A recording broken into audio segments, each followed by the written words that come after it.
Welcome to Prince Shorten House. Exercise number 103 and 104, Sir Kailash Chandra. 140 words a minute, total 2000 words. Be ready. Start. Mr. Deputy Chairman, I think that it will be generally agreed that a bill of this type is almost unavoidable at the present stage. There may be differences about some measures and also about the extent to which the government proposes to go. That some fiscal control would be necessary at this stage when we are having development programs on a very large scale, a good part of which would be financed through deficit financing will, I hope, be uncontested. I think the fact that in the 11th five-year plan the greatest emphasis has been placed on heavy industries, especially on the production of certain types of capital goods, lends further force to an argument of this type. I am aware that the 11th five-year plan has also provided that there will be an expansion in consumption, but I have no doubt that the greater emphasis on capital goods will result in at least a temporary shortage in consumer goods, and this may lead to further inflationary pressures. To a certain extent, such pressures have already been felt. The recent rise in prices is a kind of warning of the kind of situation that may develop unless we are careful from the very beginning. Therefore, I would say that this measure of the government, in so far as I can understand, it has a twofold aim. On the one hand, to increase the capacity of the Reserve Bank for creating money by note issue, and on the other hand, to put restrictions on the creation of credit by private banks. The first aim is intended to ensure that the money that is required for the economic development of the country will not be lacking. The second is to see that unregulated creation of credit by private scheduled banks will not create a situation whereby inflationary pressures would become too great. To that extent, everybody would agree that a bill of this type is unavoidable. I have, however, a few questions to ask of the Honorable the Finance Minister, and I have no doubt he will be able to meet the doubts which I have in my mind. My first doubt is whether there is not an undue measure of fear about these inflationary pressures. In the 11th plan, there is an uncovered gap of rupees 400 crores, and there is also a proposal to have rupees 1200 crores of deficit financing, and so we may say that deficit financing would be of the order of rupees 1600 crores, because after all the uncovered portion has to be met somehow or the other. I do not know whether sufficient credit has been taken of a possible adverse trade balance which is bound to develop during the first 2 or 3 years of the 11th five-year plan.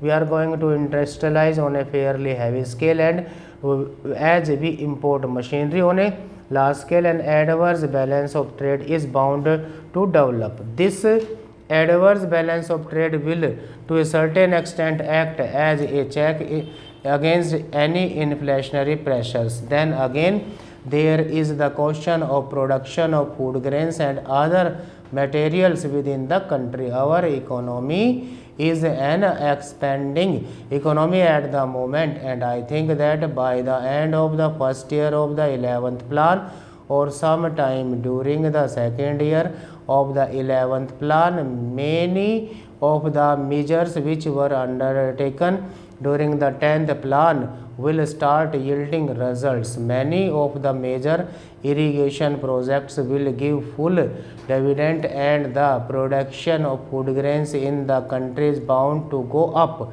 As the production of food grains goes up within the country, it will again be a check on inflationary pressures. Also, some of the industries which were established during the 10th part will start yielding results. From this point of view, I would also like the Honorable Finance Minister to consider whether the pattern of deficit financing which has been adopted in the 11th five-year plan is sound, or may require some modification. To my mind, it appears that the decision to put the maximum amount of deficit financing in the first year of the 11th five-year plan is not appropriate. Perhaps it would be a wiser thing to put the maximum amount in the second year of the 11th five-year plan, because by that time the factors which I have mentioned just now will have come into operation. There will be more production of food grains within the country. Some of the results of industrialization during the 10th five-year plan will begin to be felt, and as there will be a larger volume of commodities of every type in the country, a larger dose of deficit financing in the second year of the 11th five-year plan may prove a more salutary measure than the decision to have the largest dose in the first year. There is another reason why I am a little apprehensive of having a biggest dose of deficit financing in the first year of the 11th five-year plan. If once the inflationary process starts, if there is any disturbance in the psychology of the market, the results are difficult to foresee. If therefore in the first year of the 11th plan we proceed a little more cautiously and have the biggest dose in the 11th year and perhaps a little less in the third, and then start tightening up the reduce the deficit financing, you will have 3 years, the third, fourth and the fifth of the second plan, both to watch and to take such remedial measures as may be necessary. This is a suggestion which I would like the Honorable Finance Minister to consider. I am mentioning it here because I think it has a definite relevance to the proposal he has made for currency expansion by doing away with the ratio between the gold bullion and the securities. Next para. In recent months, we have seen how speculation took place in regard to certain food stuff and other agricultural commodities. The Reserve Bank bulletins issued recently tell us that a lot of money were advanced by a number of scheduled banks in order to back up the speculative operations and buyings of certain concerns. Similarly, monies had been advanced for speculative purchasing with regard to other commodities. Such things are happening, but the point is that these speculations go on merely in this country, supported by those very elements who control the stock exchange and the financial world of our country. I should like to know to what extent this is going to be stopped. It is said that we are in a bad situation, and in order to give a proper direction to the planned development of the country, it is essential to direct the investments and speculative investments in particular. How much this measure confirms to these, I should like to know from the government. It appears to me that not very much will have come out of this measure, notwithstanding the fact that government is armed with these powers. It is of vital importance today, and we should have proper control of our investments that are taking place or cornering of shares in some cases. If we are at all serious about the planned development of our economy in general and our industry and commerce in particular, I am afraid the powers that are being taken by the government under this bill are not at all sufficient for ensuring such developments as would enable the government to direct investment and control transfer of shares, etc. in conformity with the interest of planned economic development. This is what I find from the reading of this bill, and even from hearing the speech that has been delivered by the Honorable Minister. I have also read the other speech he has made in the other house that does not throw much light on the subject. I am not surprised, because when the whole thing was being discussed and mooted by the government. The approach of the government suffered from certain deficiencies, that is to say, they were not so much keen on suppressing wholesale the speculative operations as on getting a certain measure of control over them. Today, the time has come for making up one's mind with regard to the speculation business as a whole. This is the most important thing.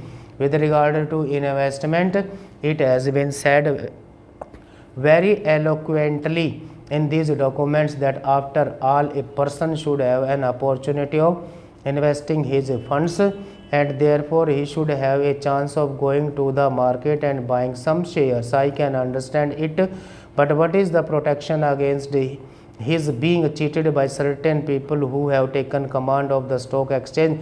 What is the guarantee against that? A blank transfer is there, it is not abolished. Forward trading is there, sir. Contract is provided for, it is not abolished. Also, there are other ways and means of cheating the common man. As we find today, the common man goes in for investment very genuinely. He goes in for investing because he wants to save some money for bad days. Now, what is the protection in this bill which would save his money? I find that there is no such effective guarantee. I should have thought that in considering this whole scheme of measure, the government would be interested in seeing as to how the heart of speculative operation could be crushed, namely the monopolist who control the stock exchange today. It is essential to hound them out of the field altogether. In Kolkata, they not put up an outward show, but they have built underworld, and I suppose that underworld exists in even today. A police raid took place, telephone system and the whole paraphernalia was discovered, which shows that certain big men in the stock exchanges were carrying on subterranean business.